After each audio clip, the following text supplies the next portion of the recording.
Woo doggy. It's been a while since I've done one of these videos, and I could not have picked a better time. I'm not even kidding, dude. I think this is the most excited I've been since the 2016 election, since the Tuesday, November 9th? I don't know, dude. I can't remember. That was so long ago. It's ancient history at this point. Oh my goodness, dude.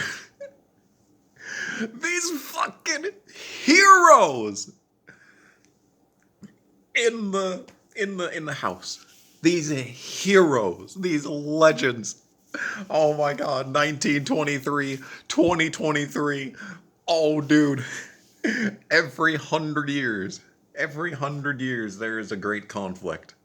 And oh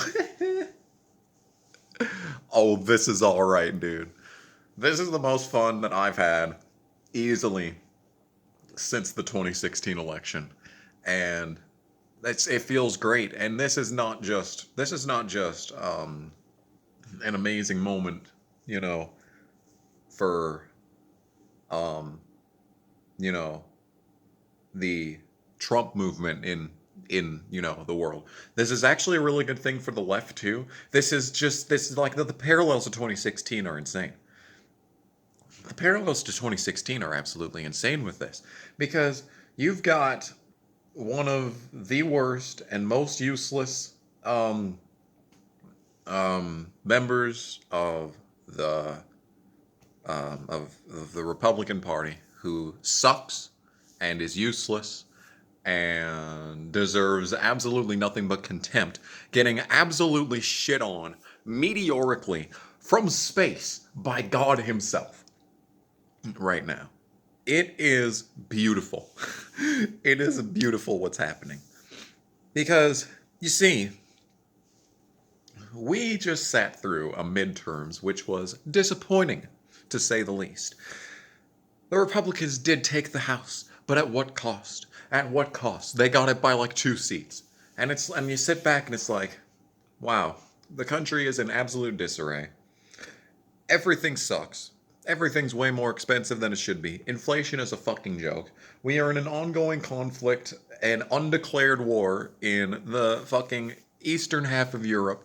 On the other side of the planet, we are sending baby daddy money in the trillions to this fucking random country in the middle of the eastern Ukraine.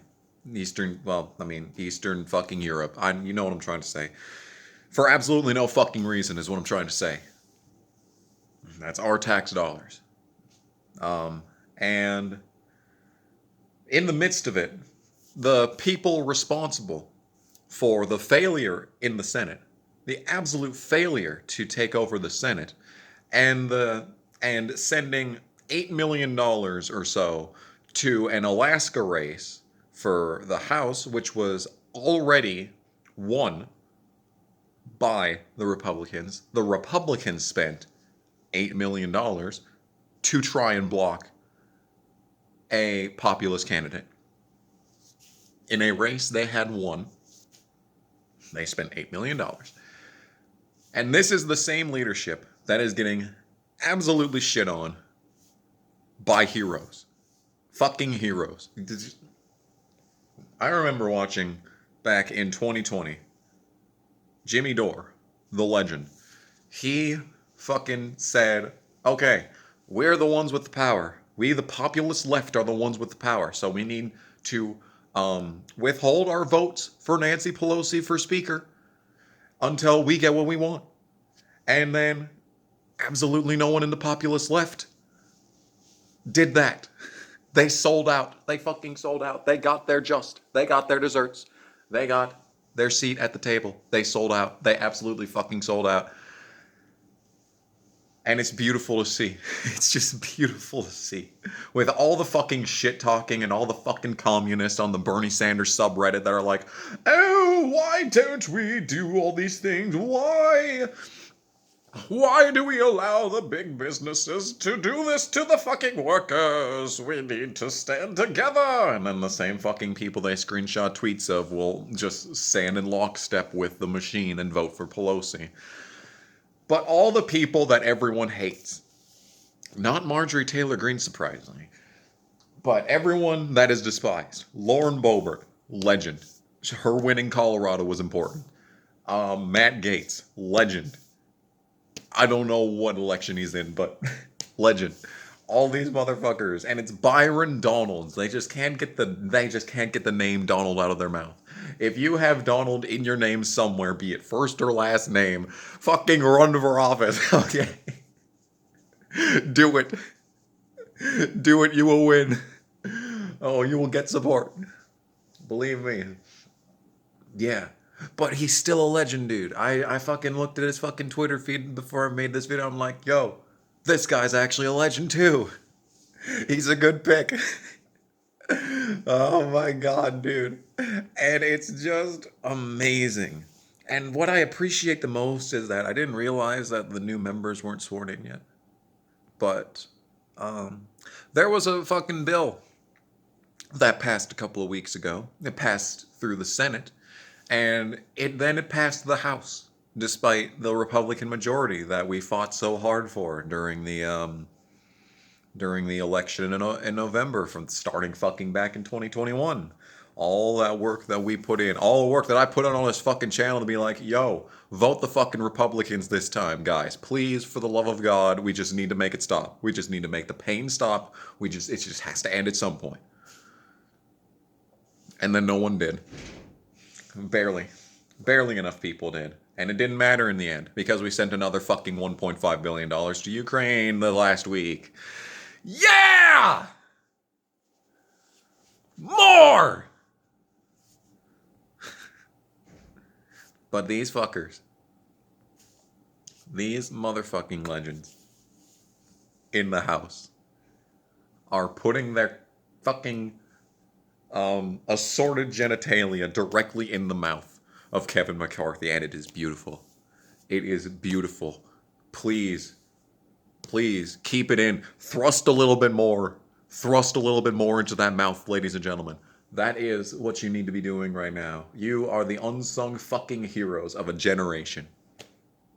Of a generation. And if it results in a Democrat Speaker of the House, fucking who cares? It's the same thing as fucking McCarthy. It may as well be. It may as well be McCarthy. It may as well be. What's the fucking difference? This motherfucker sent $8 million to Alaska in a seat that they had won just to keep a populist candidate out. They're the same fucking person. Same fucking person. We may as well ignore letters at this point. Are you for the people or against the people? Because Democrats and Republicans will come together if it means fucking you over. And it's been this way, and like I said, 1923, 2023. Ever fucking sin the last 100 years. The last 100 years when the parties flipped and Woodrow Wilson hit office and fucked everything up. 6 ways from Sunday. Ever since then, it's been Democrats and Republicans coming together to fuck you. You, viewer of this channel. You, unless you're in a different country. You're the one getting... Well, then again, actually, since America is so important on the world stage, even people on the other side of the fucking planet, Ukraine, for example. You're the only ones not getting fucked by America right now. And in a way you are, because we're kind of forcing the war to continue, which means more people are dying as a result of the war machine. So, I mean, it's halvesies. Half America sending you all of our money, and half keeping the war going, and you might die as a result. It's a 50-50. It's whichever one you think is more important. Would you rather have money, or would you rather be alive? Would you rather have all the fucking money, our entire gross domestic product, just fucking catapulted over in a trebuchet directly into the hands of Zelensky? Or do you want to not die? It's just kind of fucking in between right there, is what it is. So, I don't know what else to say. I hope this never ends. I hope we go to like 7,000 votes. 17 votes in, and there's still no speaker. I want fucking people to unite against McCarthy and with Byron Donalds. This is fucking amazing, dude. This is some good shit. This is pure fucking comedy. This is just a flagrant disregard for decorum and a flagrant disregard for the, what's it called? The establishment and the process and the legitimacy of the office. And we all know it's fucking bullshit. We all know none of this actually fucking matters. We all know that everyone is bought and paid for from the second their name is put on the ballot. But there's a select few in the fucking legislature, and they are making themselves known these past couple of days. These living, breathing legends who deserve all your support, who deserve America's support, who deserves just everything. Just put aside anything you've ever heard about any of these people. I don't know if I think it's like 19 of them or so that are voting for Donald's every time.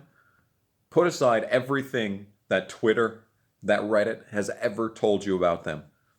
Go through their fucking feeds. Go to their campaign websites. Actually read what they stand for. Because I guarantee you might not like all of it. But the majority of it's going to speak to you.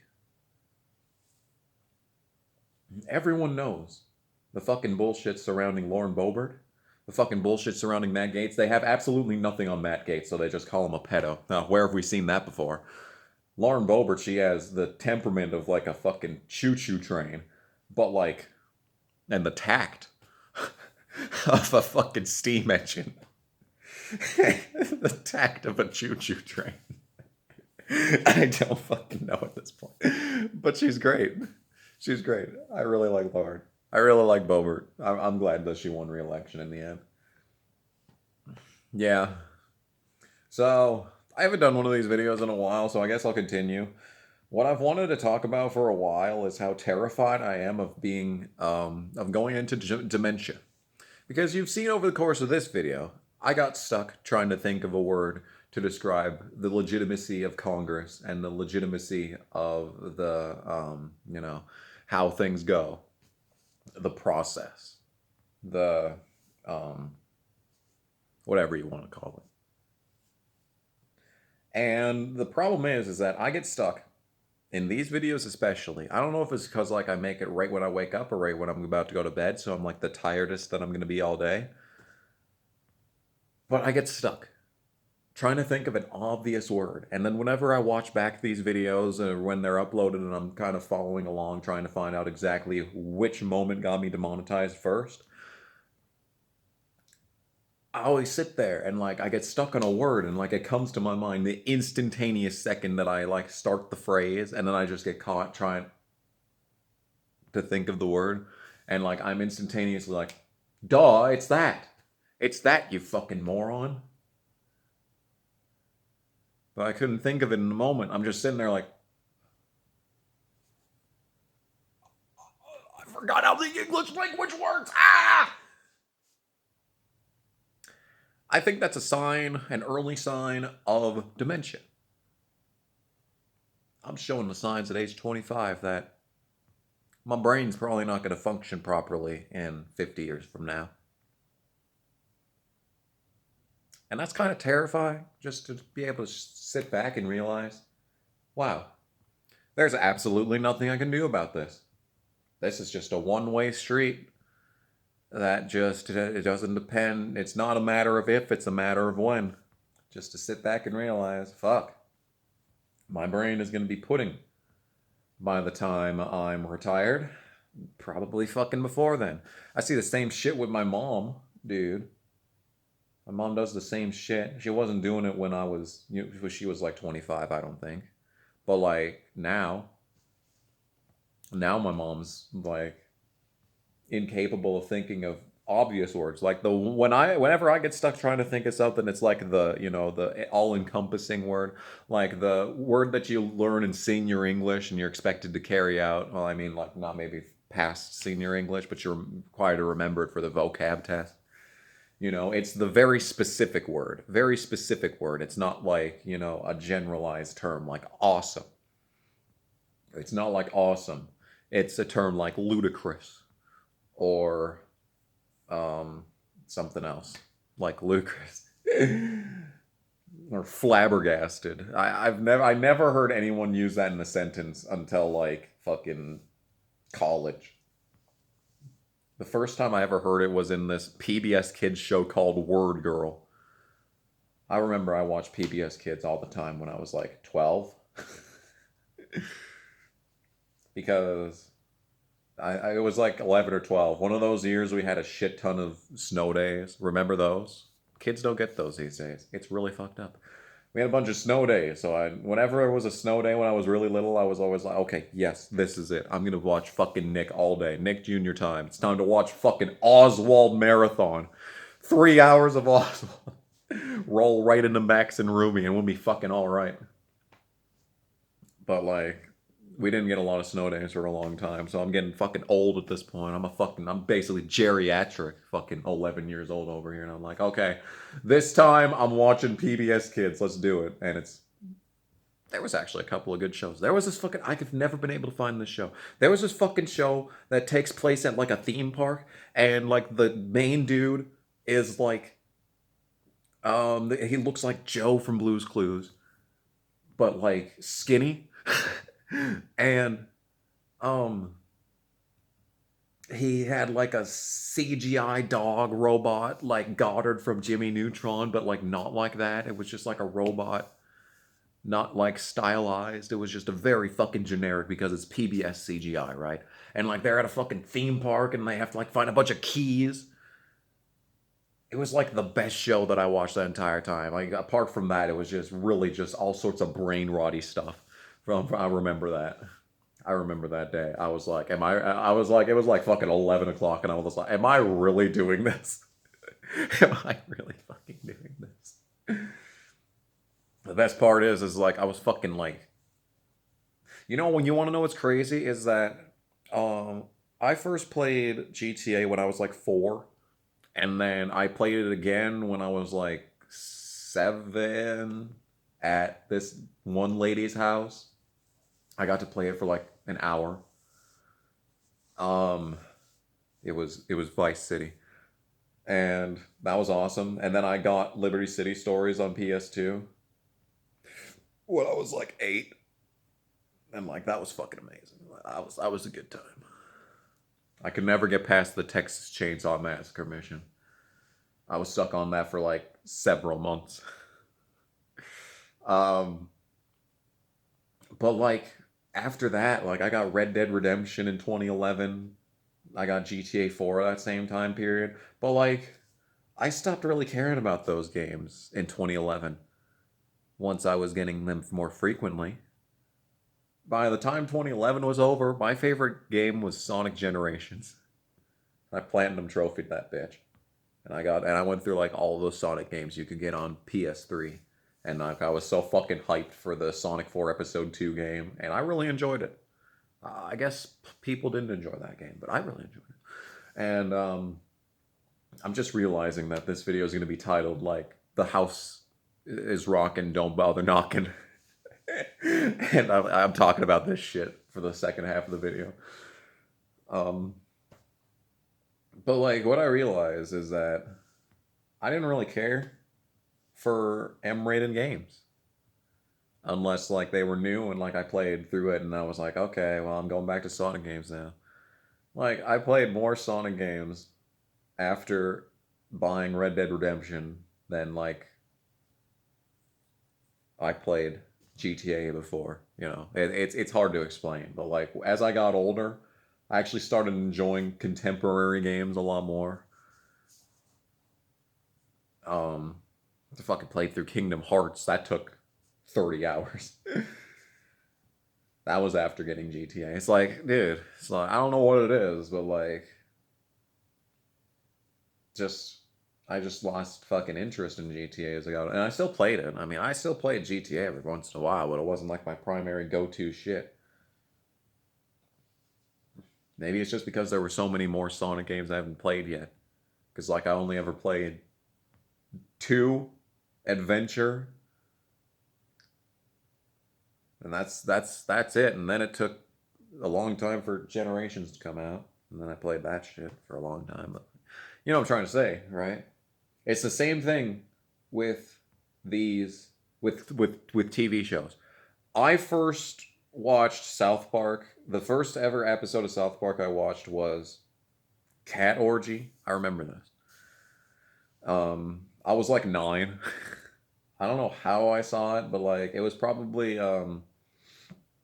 because my mom had parental controls on my TV in my bedroom, but there weren't parental controls on the TV in my sister's bedroom. They just forgot to do that. So what I do is I'd play Animal Crossing on her GameCube because she had two TVs in her room. Fucking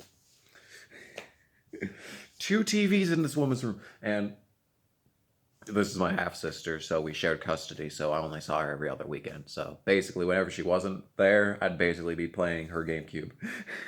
I finished Animal Crossing with like the TV with one TV, and then the other TV up in the corner. We'd be playing Phineas and Ferb. I remember that. That was a solid month of my life right there. But she didn't have fucking parental controls on her TV, okay? And I would watch fucking just watch Adult Swim basically. It's just that was right when Futurama got on Adult Swim, I think, or maybe not on Adult Swim. I think Futurama would play on Comedy Central before South Park, so that's probably how I discovered South Park. Is that like Family Guy or some shit was playing on, Adult Swim, and then like something shitty would come on Adult Swim at like 2 a.m. like the garbage shovel content. Almost said shovelware. I don't remember that term. So I flip it over to Comedy Central and got, we got Futurama, and then, South Park is on. This show's really good. This show's fucking great. It had to have been like 2007. Because the first new episode, I'm going to go to fucking IMDb so I don't sound like an idiot. But I think the first new episode of South Park that I ever watched when it was coming out was that one with the fucking headlights. And like, I hated that. It was so boring. It was such a stupid episode. I remember hating it. But I'm pretty sure the reason I remember is because that was the first episode I watched when it was brand new. Lice Capades. 21st of March, 2007. That sounds right. That sounds approximately correct. And then Mrs. Garrison going to the lesbian bar. I remember the advertisements for that one. I remember seeing ads for that episode for like a long time. When he said, "You kicked me right in the pussy," it was always censored. And I had no idea what the word was. I'm sitting there watching the episode, or like not the episode, but the fucking commercials. And he goes, you kicked me right in the beep." And I'm like, she kicked him right in the fuck? The shit? I wasn't sure. Yeah, and then the fucking Tourette's episode, I remember that. Then Imagination Land came out. I didn't really like that one because it was plot driven and not like comedy driven. God damn, dude. Anyway, yes. So that's when I started watching South Park. I was fucking 2007. I was like 9. All right, that shit was fucking banging. But like, the craziest part, the point that I was trying to make in the story is that it was just like GTA and it was just like Red Dead Redemption, where when I fucking after I got through like the entire show, I sat back and I was like, damn, that was good. And then I started watching like Amazing World of Gumball, and I'm like, okay, never mind. I love this show. I didn't watch a single episode of that show before watching South Park. And it's like, damn, is this really my favorite show? I really regressed. Or did I mature? It's like, fucking, it's just like playing GTA forever and then being more interested in Sonic games afterwards. I fucking watched South Park for like a solid year of my life. And then, well, way longer than that, but like, you know what I'm trying to say. Like, I fucking enjoyed Amazing World of Gumball a lot. Loud House is actually really good. Like, the first good original Nick cartoon in like years. But now it's the only thing they play besides SpongeBob, so it's like, oh. Well, they know how to waste them. Is there a Loud House movie yet? There should be. There should fucking be one by now. Anyway, point I'm trying to make is that the house is awesome right now.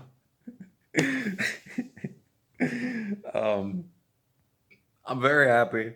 Thanks to the 19 defectors. Your service has not gone unnoticed. Thank you very much. You are living, breathing legends. Mac, he is blue. Abu Da, he may be blue, but he supports red when he needs to. All right, don't you, Mac? Yeah, look at that face. Yeah, look at that. Look at those fucking eyes. Yeah, see, look into the eyes. Look into the eyes of a methodical genius, the likes of which the world have never seen. Directly, the longer you stare into the abyss, soon enough the abyss stares back. And at some point you just have to accept that the world might just be as insane as it seems. Thanks for watching. And thanks to the people in the House who have made this nonsense possible. Please don't renege and fucking vote for McCarthy. Don't ever do that. Keep voting Donalds. You are all legends. Thanks for watching. Bye.